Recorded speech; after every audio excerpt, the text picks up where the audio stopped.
ఆచార్యుడు వారిని చూసి మెల్లగా అన్నాడు, పిల్లలు, తనది కాని రూపం వేసుకుని ఇతరులను మోసం చేసిన ఒక నక్క కథ వింటారా? అనగనగా ఒక అరణ్యం ఉండేది. ఆ అరణ్యం పచ్చదనంతో నిండిపోయి చుట్టూ ఎల్లపక్కల చెట్లు, చిన్నా పెద్ద జంతువులు ఉండే శాంతమైన అరణ్యం. ఆ అరణ్యంలో ఇతర జంతువుల్లా బలంగా కాకపోయినా తన తెలివితోనే బతికే ఒక నక్క ఉండేది.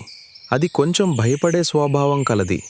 ఎప్పుడూ అటూ ఇటూ తిరుగుతూ జాగ్రత్తగా జీవించేది. ఒకరోజు ఆ నక్క అరణ్యంలో తిరుగుతూ ఉండగా అకస్మాత్తుగా వెనుక నుంచి ఒక పెద్ద శబ్దం వినిపించింది.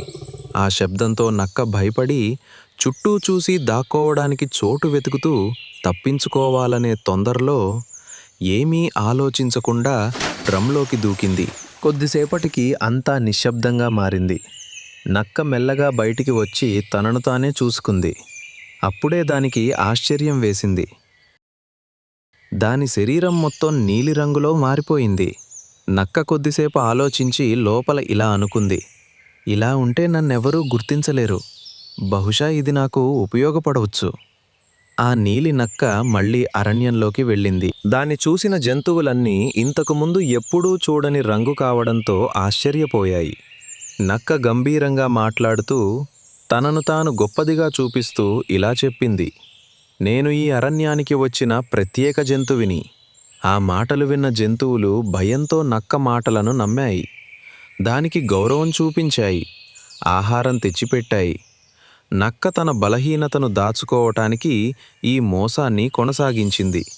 కొన్ని రోజుల పాటు అందరి ముందు గొప్పదిగా నటిస్తూ జీవించింది. ఒక సాయంత్రం అరణ్యంలో దూరంగా నక్కల కేకలు వినిపించాయి. ఆ శబ్దం విన్న నీలి నక్క తనను తాను మర్చిపోయి సహజంగా నక్కలతో పాటు కేకలు వేయసాగింది. ఆ కేకలు విన్న జంతువులు ఒకరినొకరు చూసుకొని సందేహపడసాగాయి.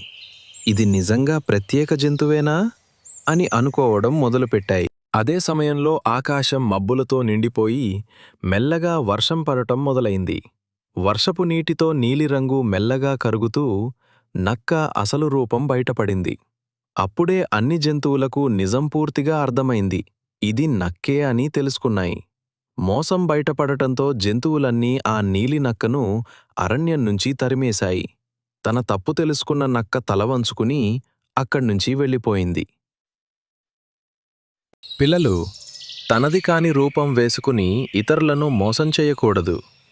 నిజాన్ని దాచిపెడితే ఒకరోజు అది బయటపడుతుంది.